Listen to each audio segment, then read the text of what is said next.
Whenever I have a question about what kind of camera should I buy or what's the best camera to use, the very first question I always ask someone is, do you have a passion for photography?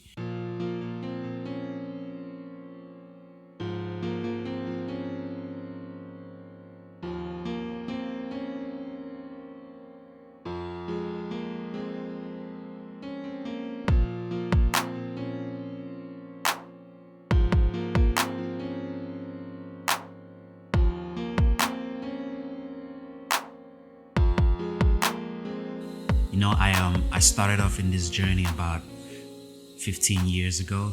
I was gifted my first camera in 2005, the summer of 2005, and ever since then, I've always been fully invested in photography. I've had a passion for photography before I had my first camera. I don't exactly know what was fueling that passion, but I always knew that I wanted to be a part of these unique people that can have the ability to use this device that we now call a camera to freeze moments and to capture moments that will live forever.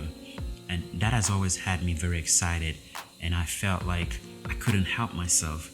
I felt like that's where I belonged. I felt like that's what I've always wanted to do. I felt like that was my purpose in life, and ever since then I've not stopped. I couldn't stop. I've always been shooting, I've always been learning, I've always been growing, and that is one of the reasons why I'm sitting here.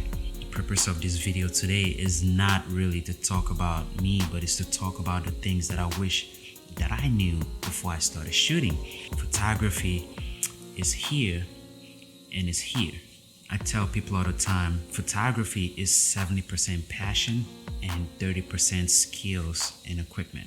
I've seen countless times of people with the most expensive gadgets, but the work is not even close to par. So if you're out there today and you're looking to buy a camera and you're looking to jump into it and you have that drive and that passion, I'll be sharing just 3 very important things that I feel that I can help you guys with.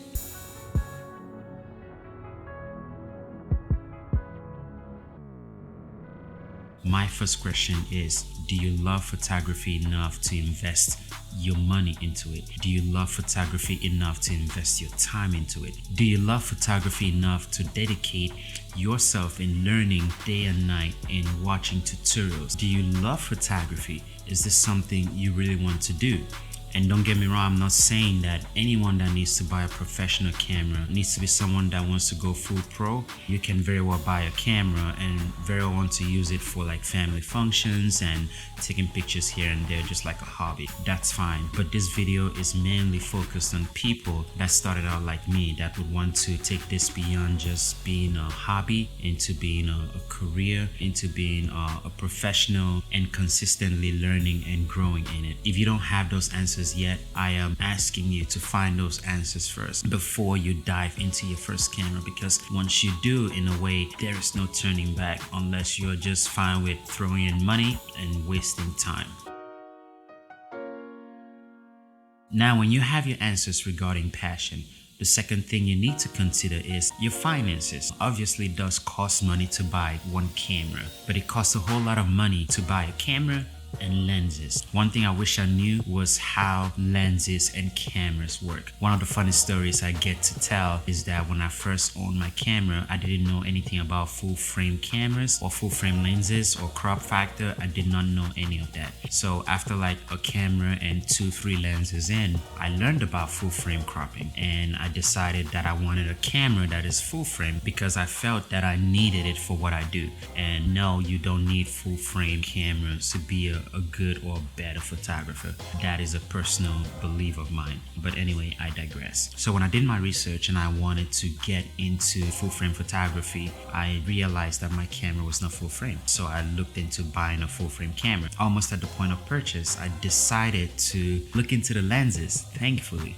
I realized that non-full frame lenses do not work with full frame cameras. I was actually surprised because I thought a lens is a lens, same brand, same manufacturer, just stick it in and it it works, but that was not the case. So I could not obviously afford the full frame camera and the lens, so I didn't buy it. That taught me a lesson, because as long as that brand was concerned, I was forever stuck with that brand, because I was not willing to reinvest money in a new camera and a whole new set of lenses. And that was a lesson learned, because I did not do my research. You have to look into not just that, but you have to look into how much do the lenses cost for whatever brand you're trying to jump into. It's like owning a car. You spend more money with a luxury car in maintenance than you spend with a non-luxury car.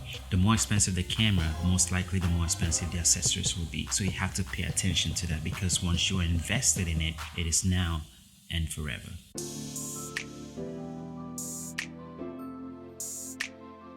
Now, the last thing is picking the brand that you go with. Now, this one is sort of like a personal bullet point for me, because I believe that the brand that you choose to invest in should be a brand that aligns with your vision, should be a brand that aligns with your belief, should be a brand that believes in what you believe as far as photography is concerned. It is one thing to invest in a brand and you're just buying the equipment and you're just investing in them, and they don't really care about the community, or they don't really care about you as a photographer. It is very important for brands to care that deeply about the photography community. But as a person who believes in growing and building, I believe it's equally important that the brand believes in me as much as I believe in them. Personally, I shoot with Fujifilm, and this is not an endorsement. This is not a sponsored video, obviously, but I believe in Fujifilm because I've been with this brand for almost 3 years now, and I can truly say that this brand listens to the community. And in every new camera that they come out with, there is always the new and improved feature on that camera that stems from the cries of the community. I always tell everyone, if you're looking to invest in a brand, look in the history of the brand, look into how durable their equipment lasts, look into how scalable their equipment are, look into how often they refresh their equipment, look into all those things, because a lot of what you need to succeed as a photographer would really depend on what the brand is doing. A lot of that would really depend on what motivates the community about the brand. A lot of it would depend on the life of your camera. I have cameras that I've been shooting with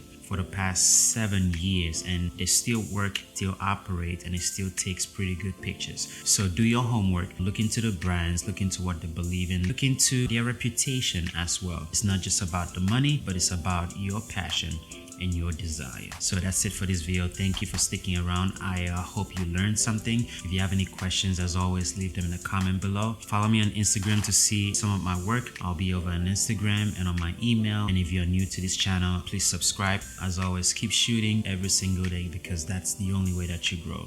And until then, I'll see you on the next video.